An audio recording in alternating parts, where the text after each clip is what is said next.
So it should be recording. And now I'm going to share the screen. Welcome, if you're tuning in to the recording, to the fourth and final of this installment of Helping Student Athletes Succeed in the Digital Age, webinar for coaches and parents.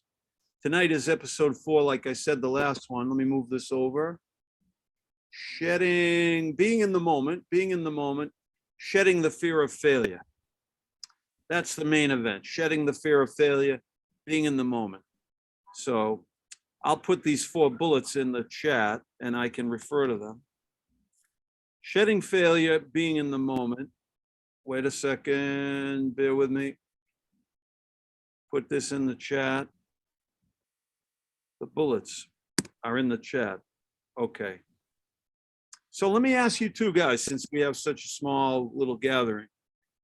When it comes, you're watching your son play hockey, or I'm sure you have other kids.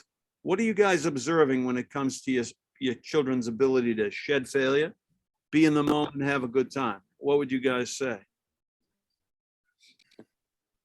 I'll let Chris start. So I definitely matured as a parent over the last 10 years of Dylan playing hockey.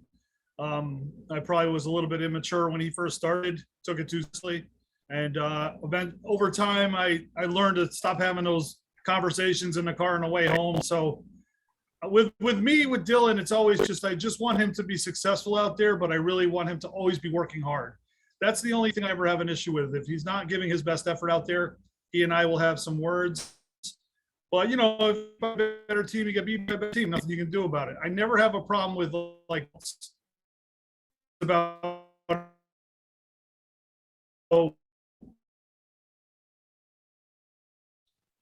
Chris, is your internet's not so good?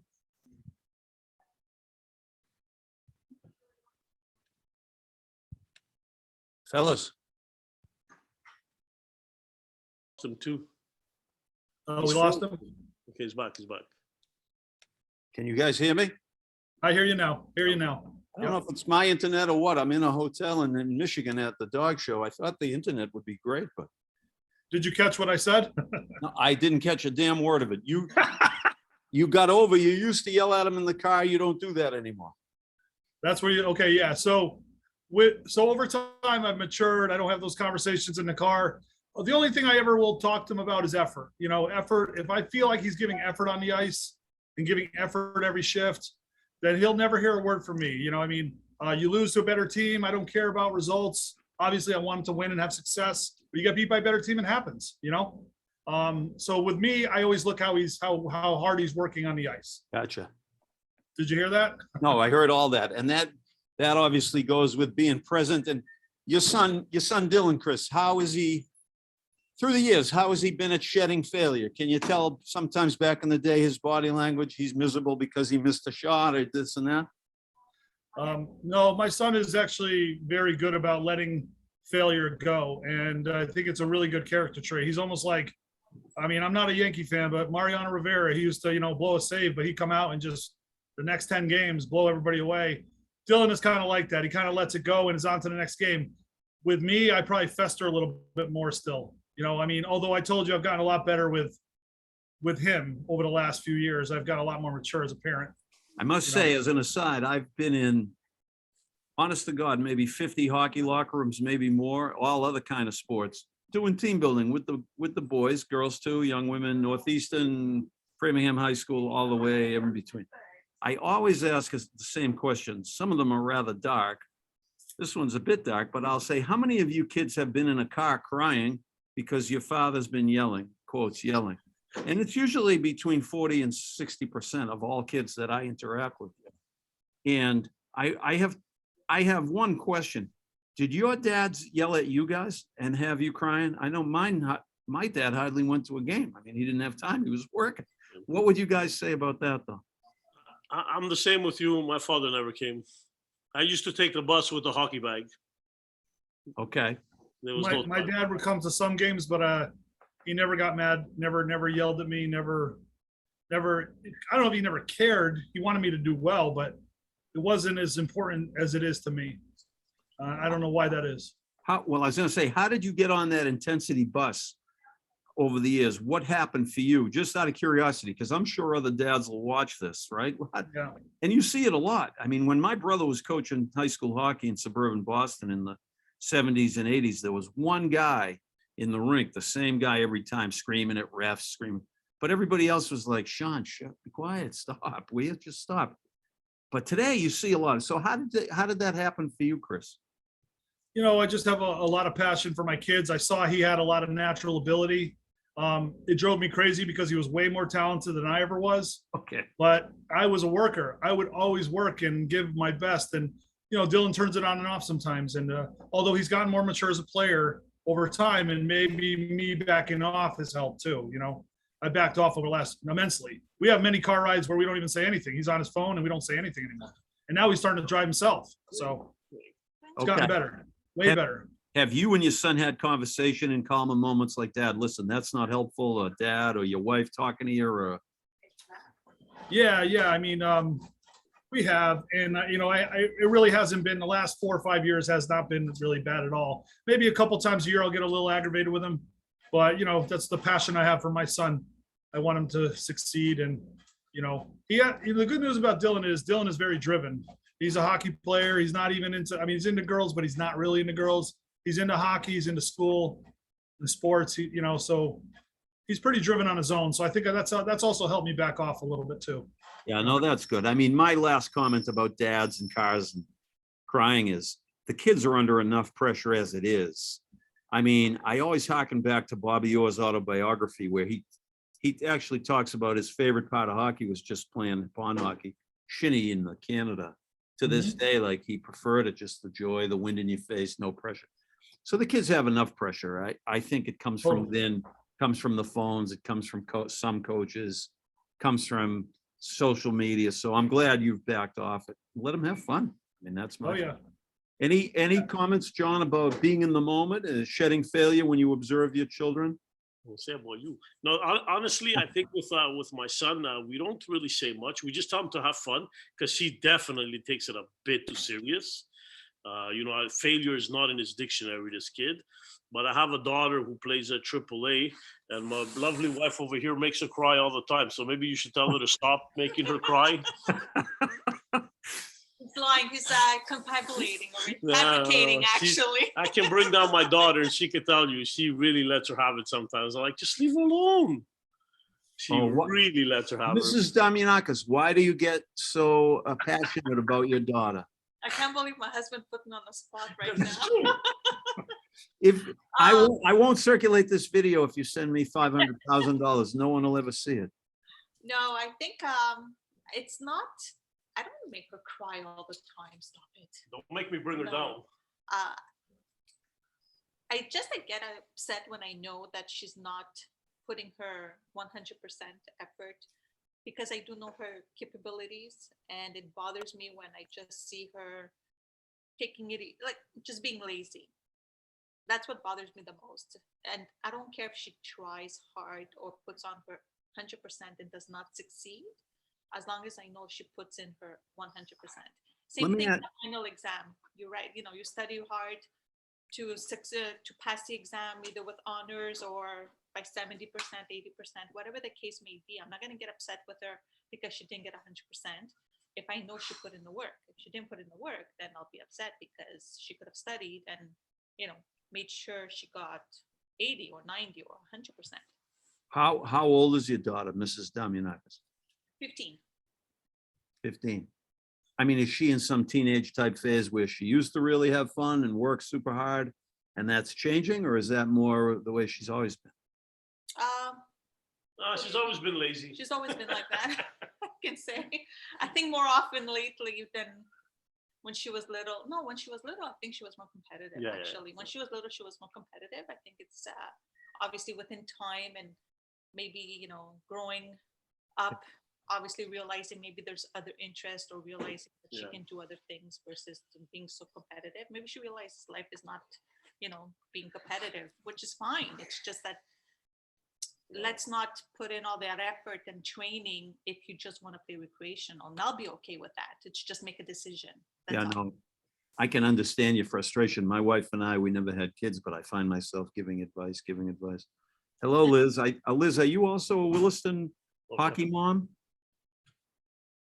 Yes, I thought so. my son will be PG next year. Now, do you know these guys? Do you know Liz? No, nobody knows. I don't. We've never Hello. been there. We're in Canada, so hi. From Hi. Canada. Hi, You Nice don't to come, meet you. you too. you guys don't come down for the games. Where do you live, Chris Ravetti? Where do you live? I live in Cromwell, Connecticut, so it's like south of Hartford. Yeah, and where do you come from, Liz? Ithaca, New York. So do you drive all the way from Ithaca to see your son's games? We will next year, yeah. But he hasn't been there yet, so. PG, that's right. PG, yeah. I mean, Yeah. Liz, I remember your comments tonight we're talking about shedding failure, being in the moment, helping your child be in the moment, get out of his head. And then my wife it says in the chat, the 3 types of focus: multitasking, device work, deep focus, and mindless tasks. My wife is a huge fan of telling me to tell parents, make sure you tell the kid to vacuum, fold his laundry, mow the grass, paint the fence, Karate Kid, paint the house, wax on, wax on, off. She's a big fan of doing that stuff. Just the bullet points, the importance of fun, finding the time thing is huge. I'll leave all that in the chat. There's a lot there. So the main theme, helping your kid, I say, have fun, get out of his head, shed failure, be in the moment. Any comments on that, your observations of your children? Having fun, staying out of his head, being in the moment. I have a question. Yeah. How do you make them get rid of that stupid phone they're holding 24/7? You know, every one of these podcasts that I do, and every time I talk to live audiences of parents and even kids, and by the way, I must say, the Buffalo shooting, the Uvalde, Texas, how do you pronounce it? Uvalde? Uvalde. This, I don't know about you 4 folks, but these have kind of put me over a certain edge. But for me, it does kind of come back to phones. I just think that the cat is out of the, when you give a kid a computer at age 11 or 12, you're asking for trouble. You've heard it before. I sound like a bitter old man. My friends all tell me that the phone is not going anywhere, but I just think it's a really crappy idea to give little kids phones because they're so addictive. And they create comparisonitis, I call it. They basically, to me, I'm going on a rant right now, Liz, you tuned in for a rant. To me, the Catholic form of birth control, the Orthodox Catholic birth control is obviously abstinence. But the next best thing is coitus interruptus, which is quotes, pull out early, excuse the. Yeah. But the phone is childhood interruptus. The magic of childhood, staring at clouds, activating your imagination, getting your heart involved and your mind, your full body, it goes away with this phone. So what do parents of teenagers who are now, 15, driving 16, 17, PG, 18, 19, what do you do now? What do you say? Hey, I'm not paying for your phone. I mean, I think you try to wean them off, John. And you say, look, we're going to shut you. I'm working with a hockey team, a Big East, Hockey East team. 14 kids are around over the summer. I said the other day, listen, I want you kids to limit your phone use. Would you try it? And a few of them said, yeah, maybe we could try it. I think it's the enemy. Short answer. Yeah. Have you guys tried to limit it with your children? Yeah, I threatened that I'm gonna take it away, but it doesn't work, I'm not gonna lie to you. They kind of know I'm not, so empty threats. But my daughter's worse than my son. She's like on it like 24/7. She breaks my nerves, man. It's really not good. Liz, Chris, you have comments on the phone? I mean, it comes up on every conversation I ever have with parents. At the end of the day, I think the average age of a child being exposed to pornography today is 7 years old. That's not normal. And that's because of the phone. Well, if you want to go on that subject, I've asked many a high school kid, what percentage of you kids at this high school is into sexting? And they look at me embarrassedly and I say, go ahead, tell me. They say, I don't know, it's about 80, 90, everybody does it. That's high. That's crazy, man. It feels really crazy. I mean, I think we always had a secret life, sneaking a beer, sneaking a cigarette, experimenting with things we knew in our hearts were wrong. But I think if you give psychologically, if you give an 11-year-old a phone, I think she or he has a very hard time discerning what's good, what's right, wrong, good, bad for her. Because the parent they have given the nod to the phone. And what am I looking at on the phone? It's pornography. It's bad news 24/7. It's me comparing myself with the other kids in my 7th grade class. And I guess mom and dad are okay with it because I keep looking at it. I mean, I think that the horse is out of the barn with it in this country. Yeah. What are you Well- thinking, Chris? What are you thinking? Well, I have, in full disclosure, I am a radio frequency engineer for Verizon Wireless, so it pays the bills. So, but I agree 100%. I mean, I find myself even being addicted to just the phone. Like, I need to see the news. I need to see the sports. I need to see this and that, you know. I need to see Facebook, you know, even though I can't stand Facebook, I detest Facebook. But, you know, I just check it. It's just like an instinct to check it, you know. Yeah, no, it's Terrible. it's life interruptus. I can't emphasize enough the visceral experience of growing up in the 60s and 70s. I'm the oldest guy on this call by a long shot. But think about the granular experience of growing up when you guys did. And imagine what your kids, just with the phone, what your kids are, the level of distractibility with that phone. You can't admit it. You can't sit in a room with your kid. How much time goes by before the kid is looking at the screen? 20 seconds. Right? So even if it's 20 minutes, it's terrible. No, it's not 20 minutes. No. Even What's if, weird too is also just like sharing a game, like watching a game with my kids. They don't watch games. They watch highlights on the phone. You know, watching a whole hockey game. You can learn so much by watching a whole hockey game.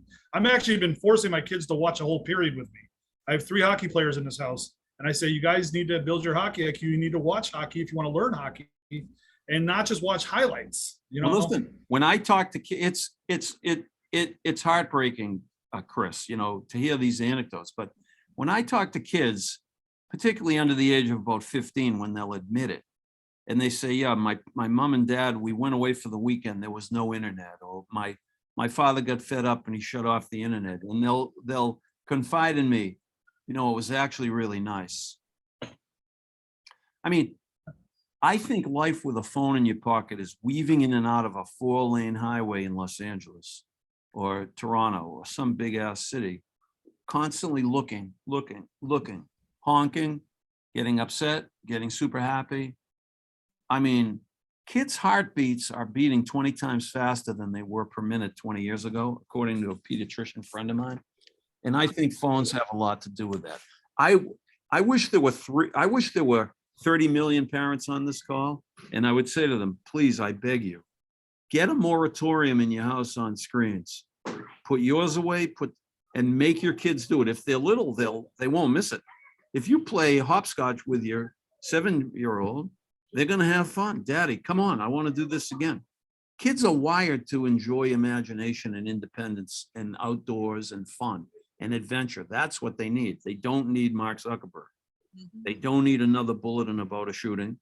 They don't need to see some boy's naked body who's a 16-year-old in their math class. They don't need that. They don't need it. I urge you to have a moratorium in your house. If they're above the age of 14, they're going to complain. But last time I checked, you guys are the parents. You know what, John? You've threatened to do it. They know you won't do it. Do it. You know, Denzel Washington said it best. Are you using your device or is your device using you? And I think he's right. Bingo. Who said that? Denzel Washington, the actor. Denzel said it. Denzel Washington. Yeah. I think he's dead on. I agree. I mean, listen, we did these 4 webinars for parents of athletes. There are 4 different subjects. It all comes back, in my opinion, to the parent living a balanced life. Balance. You wouldn't let your kid have 1 box of Oreos per night, 3 sleeves. You'd be like, what? No. But yet, and I'm not a parent, so I'm sure I would be in the same boat. But yet we let them have this $800 phone at the age of 11, 12. Why? The reason most parents say, well, I need to see where they are. Well, they need you to not see where they are, increasingly. A 15-year-old needs you to not see where she is. You know what I mean? True. Liz, you've been quiet. Comment on the phone thing, Liz. I think about this often. I struggle with it myself. I've actually read entire books and watched various like TED Talks and things like that about how I can myself improve on this so that I can be a better model. And it's a struggle. I'm often checking my phone, checking work email, even though I know that nothing new is coming up. Like Dylan, I don't love Facebook, but I check it on a daily basis. And so even though I wish that things were different and I wish that my kids would use it less, I understand that instant news and information that we all rely on. And it's a bit of it's just a bad habit that we all work on. And I've successfully gone on a couple hikes with my daughter. Couldn't convince my son to go quite yet, but I've taken her on hikes where I say, we're just going to leave our phones. And that was like a breath of fresh air, like a really nice, long moment and I didn't even I brought my phone. So if anything happened on the trail, of course, but she left her phone and I didn't take any pictures along the way. And that was interesting because you have this moment where even beautiful things when you're out and about, you want to capture them. And then you bring out your phone. And then for me, the minute I open it, if I see a text message or if I see an email, I just, it's like a habit that I immediately just go down that path. So I actually saw some beautiful things and thought, maybe I'll take a picture. And then I thought, no, I'm not going to focus completely on the moment. And we have no pictures to capture that, but I know that it was a good day, and I think that that's a struggle that people feel like it didn't happen if they didn't have a photo of it. And yeah, well, that all goes to a couple of major points. If I could distill, one of them is clearly the phones are addictive. And I think everybody I know, including myself, I'm addicted to my flip phone. They're designed that way. If you watch The Social Dilemma, the documentary on Netflix, with 4 defectors from the tech industry, one of whom worked for Zuckerberg, who started a nonprofit to end the evil of it. They talk about how these companies are deliberately addicting people to it, and it's worked. It's done. It's cocaine. It's all over the world. Everyone has it. It's done. The second thing, if you're addicted to something, in all transparency, I'm a food addict. My father was an alcoholic. He drank himself to death. I have other relatives that died from addiction.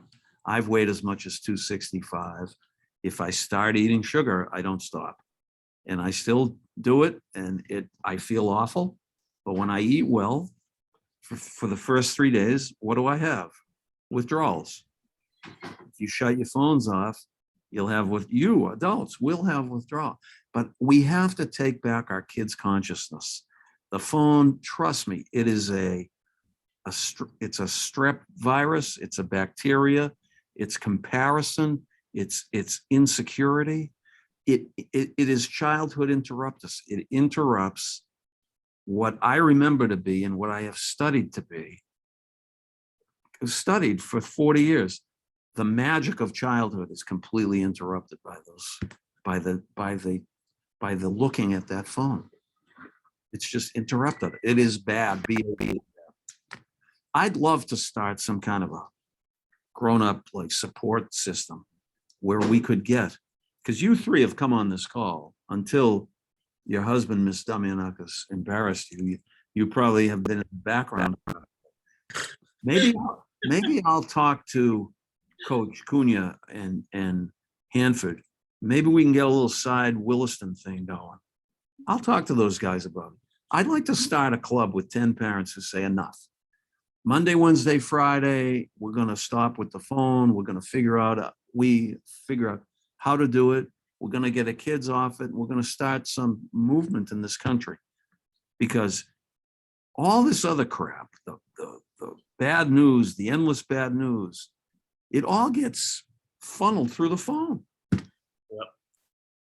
I mean, I could talk for hours about it. And Liz, if you have some of those links and TED Talks that you have, if you can put your hands on them, email them to me or put them in this Okay. real quick if you can. Put Yeah. on email. At the beginning of the year, I read the book, How to Break Up with Your Phone. And that was good. And there's all sorts of good things out there. But the one thing that I really talk to my kids about is, because I don't think I'm ever going to break them of consuming different things on their phone, but I just want them to be aware of the algorithms that feed them different materials. So if you click on certain things, they're going to continue to feed that item to my child. If it's something that they need to buy or some sort of 100%. thing. And so I just want them to be aware that Well, what's have them watch the Social Dilemma on Netflix. If you guys watch it, it will. Yeah, it's really shock good. you. Yeah, you saw it, Liz? So, I did, yeah. Yeah, you saw it, Chris? yes. Social Dilemma. Mrs. Dominakis, John, watch it on Netflix. Watch We it. will. I've heard of it, but I didn't get a chance to watch it yet. It- Yeah. Yeah, no, the phone thing has gotten away from us. It has absolutely gotten away from us. And the kids, when we speak about staying in the moment and not being afraid to fail, for me, if you don't know how to stay in the moment for a minute, 5 minutes, take a shift in hockey, go on a hike, enjoy nature, fall in love with a girl or a boy, watch a wonderful movie, get absorbed in something. If you don't know how to do that, how can you not be afraid to fail? You're going to be afraid to fail because you don't know who you are. Does that make sense? Your identity is not solidifying because you're not involving your imagination. Does that make sense, Dylan? Does that make sense to you? Yes, Chris, but yeah. Dylan's my son. Sorry, I'm using this computer. Sorry. Oh, I'm sorry. I just read the thing. Yeah. Well, I'm not Chris. Abby Okay. Field either. I'm using Abby's Zoom. Sorry. Chris, does that make sense? If you can't really call on your imagination, how do you grow up and develop a solid identity if since 6th grade you've been worried about results of everything? And the phone is the salesman of that stuff. It just is.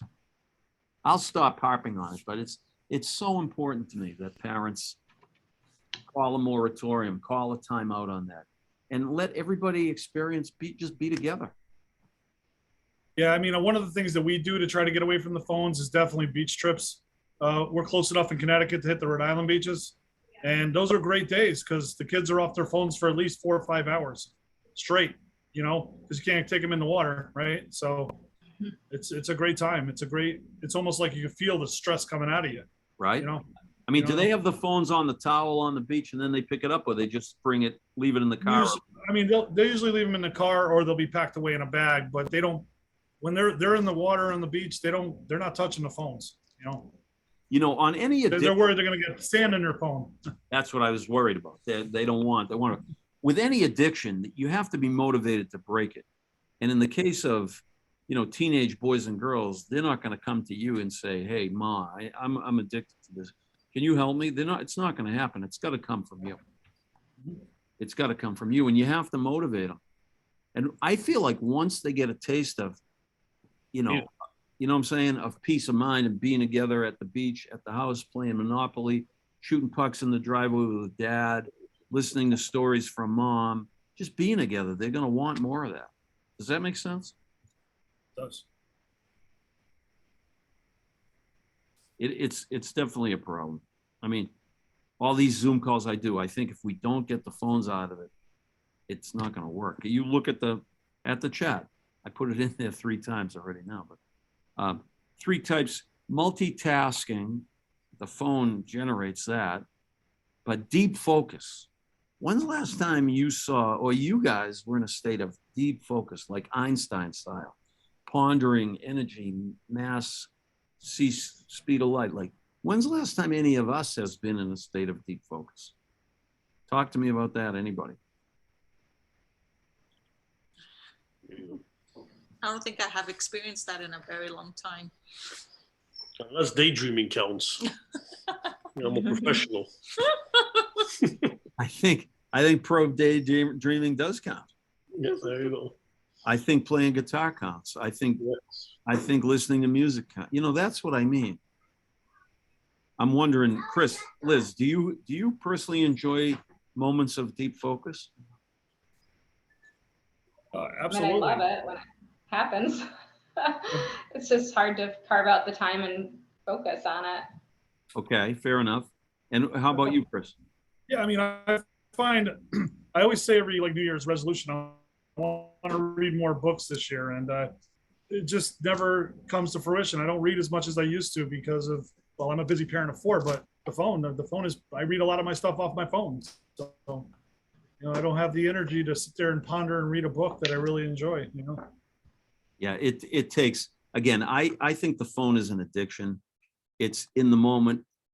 If you've ever behaved addictively, you know the call of alcohol, sex, drugs, exercise, screens, food, work. Did I already mention work?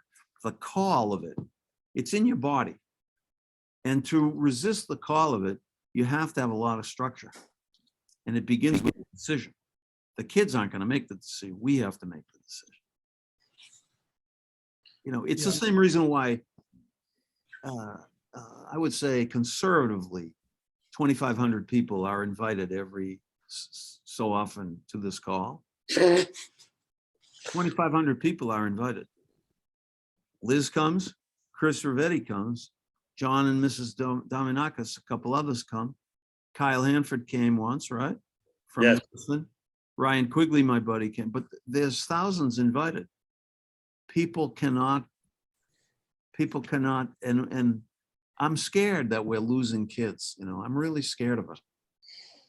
And anyway, I'm gonna contact Dylan, Derek and Kyle and see if we can't start with some of these hockey parents. Yeah, I'll be the first to join. Tell them I'm in. I will tell them. I'll send you know what, can you put all your emails in the chat if you're interested? Yeah, And I'm gonna send an email. one little baby. I didn't know. The Which emails, one do you want? mine and yours. The John. Yeah, yeah. Video? Liz Kirk, thank you, Liz. What's the LWCNY Railroad? That's not railroad, is it? New York Railroad? Put it on there. twcny.rr.com. Yeah, what's RR Like Railroad? one of the oldest emails ever created. Really? Yeah. As long as you were able to go on there. There's all 3 emails, perfect. No, It's a chat. Look what you can learn by people, their emails. So John, you have a plumbing business. yes, sir. Love it. Let me copy these and paste these before I forget. Hold on. I'm putting them right here. So I'm kind of new to this, but one thing that I liked when we did the tour of Williston was that they do tours, or that they do like breaks in the day where the kids kind of take their phone away, right? During study periods. Yeah, do they? They take it away from 8 You can. to 10, but if you're a good student, they don't take it away, right? Well, sometimes. Sometimes they give you privileges. They don't take it away. Okay. I want them to take it away. That's one of the things is I want that like pocket of time that's like dedicated to schoolwork without like looking. Yeah. I mean, they want you to take it away too. We all have to figure out a way to work together on it. For legit. You should also tell Coach Cunha that during the playoff games, the NHL playoff games, he should give the kids Wi-Fi so they can watch the game.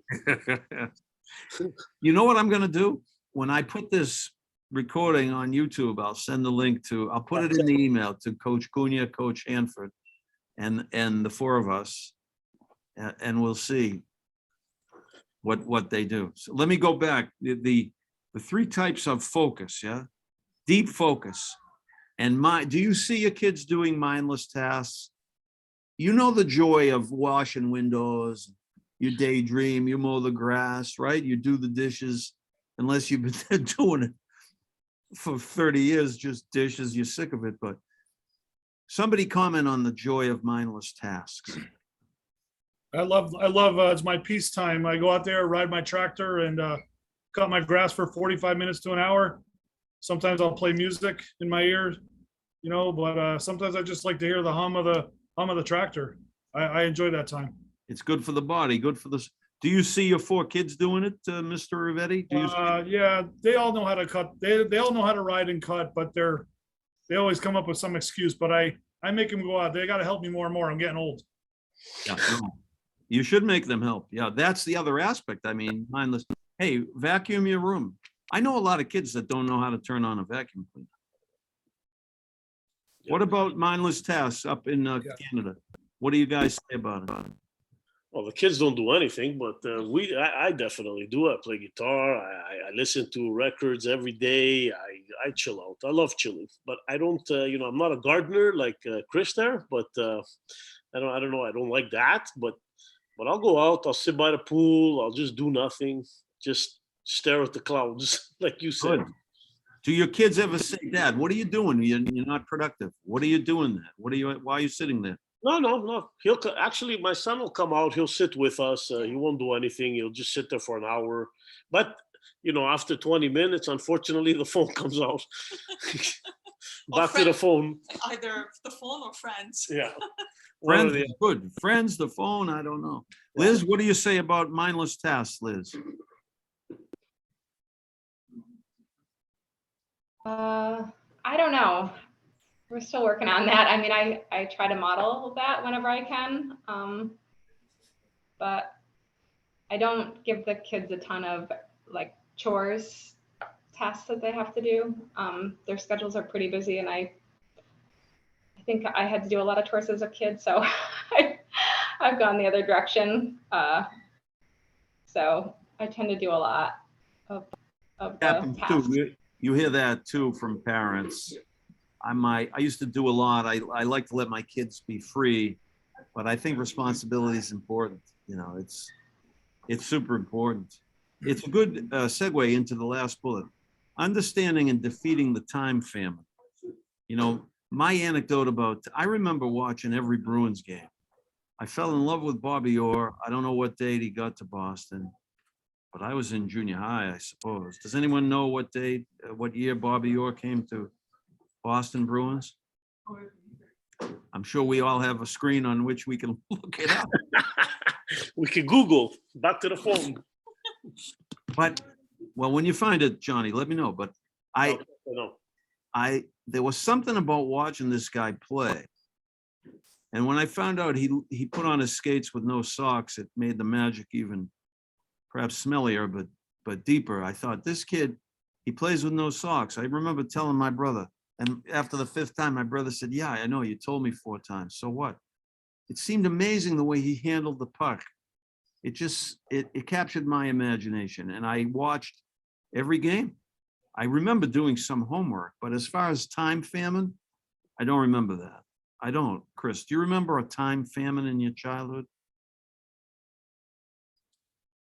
I used to sit there. So, truth be told, I hated the Bruins. I was a Whaler. I was a Hartford Whaler guy. I'm sorry. Now they're in Carolina. But I used to. Ronnie Francis was my hero. I used to listen to Chuck Caton on the radio because I couldn't watch the Whalers on television. But I used to. Those are great times. Those are my heroes. So you weren't preoccupied by AP physics? No, I did my homework, but it was secondary to other things in life. Okay. 1966. Bobby Orr, I was 10, okay? So I didn't have a lot, but he played into high school. I don't remember being called to do my homework. I remember being called to what was calling me from the inside, right? And that's what I'm talking about. And phones get in the way of that in a big way. What can you say, Liz or Damianakis, about time famine? What do you see in your kids or even yourself as far as the sense of time? Having time, feeling relaxed in time.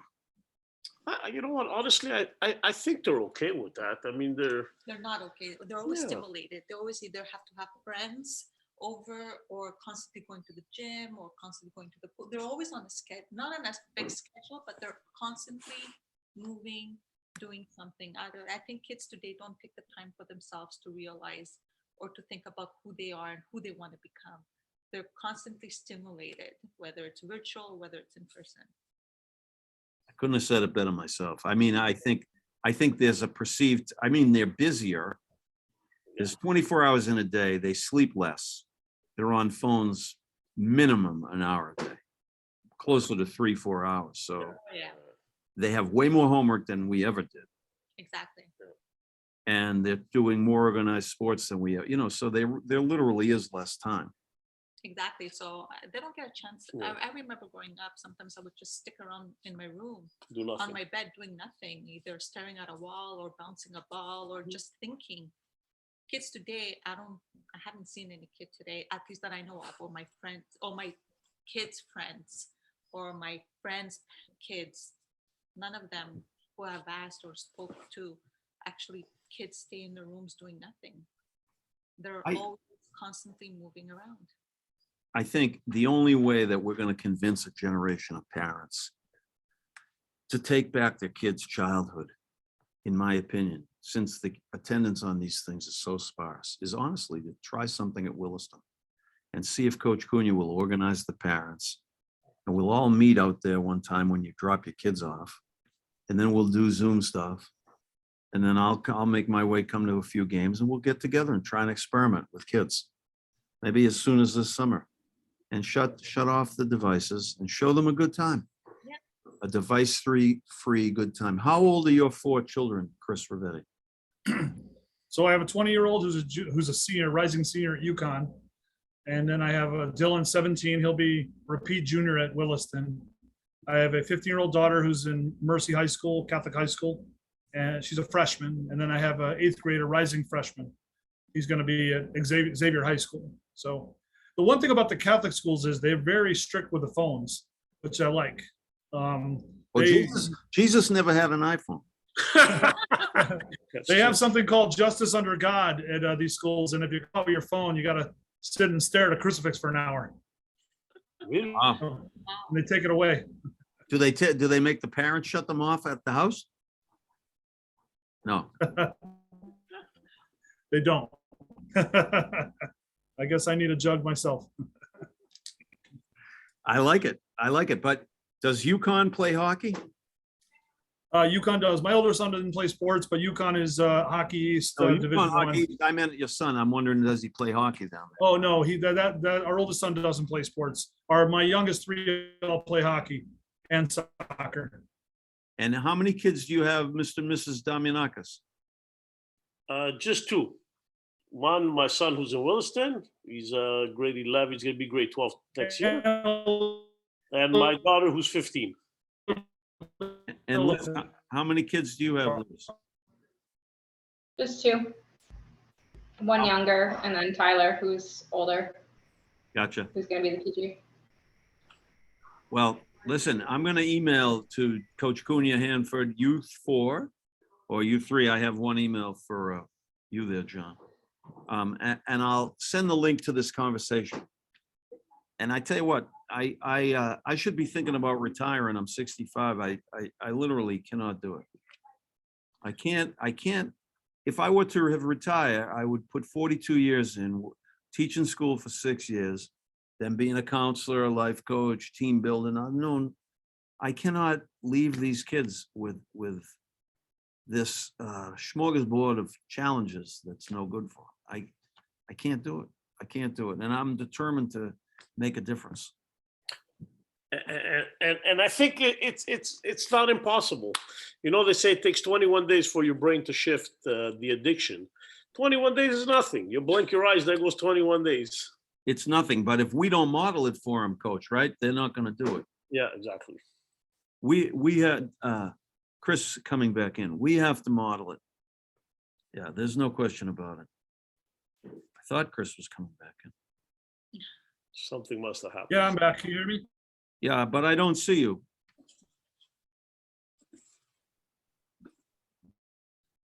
The internet's funny, you know, we lived without it for 18,000 years. And all of a sudden when Got me now? when the internet doesn't work, everybody's gonna have a heart attack.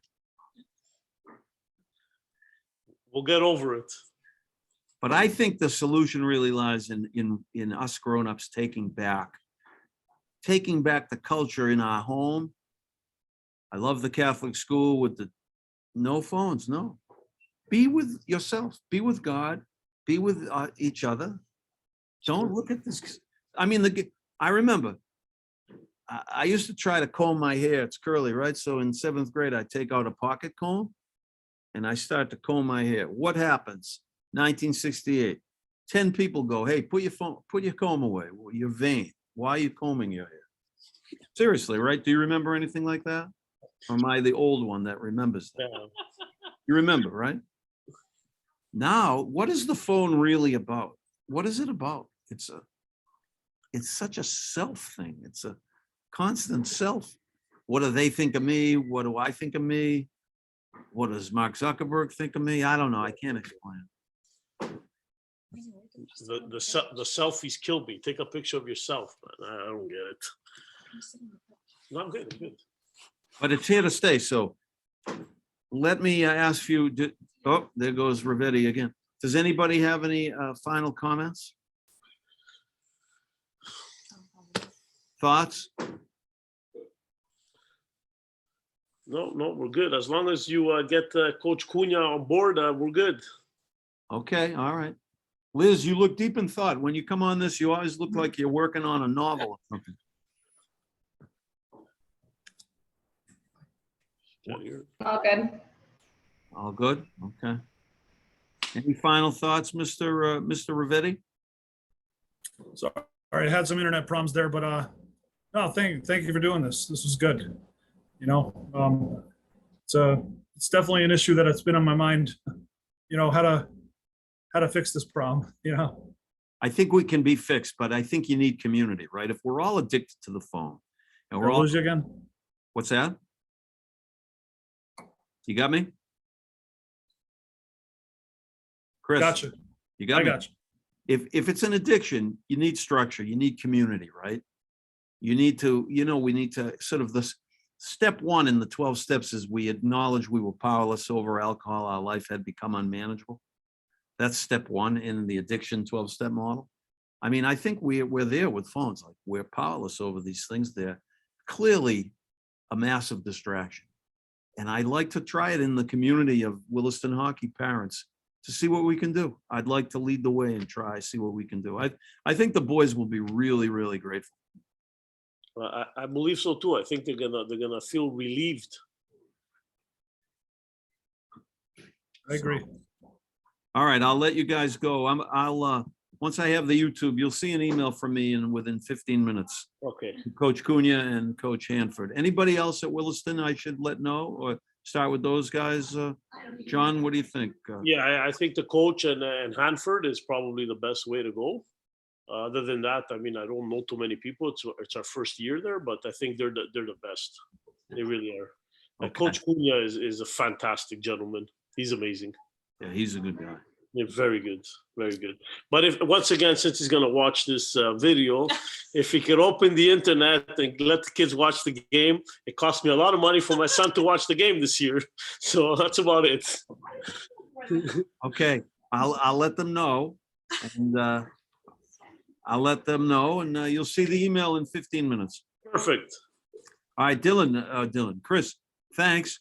Liz, thank you. John, and what is your first name? Ms. Damianakis? Christina. I wish I were Greek. I tell you what, I love the food, the culture, everything about it. All right, I'll talk to you guys. Perfect. you. Thank you. Have a nice evening. Thank you all. Thank you. Bye. Thank you. Bye.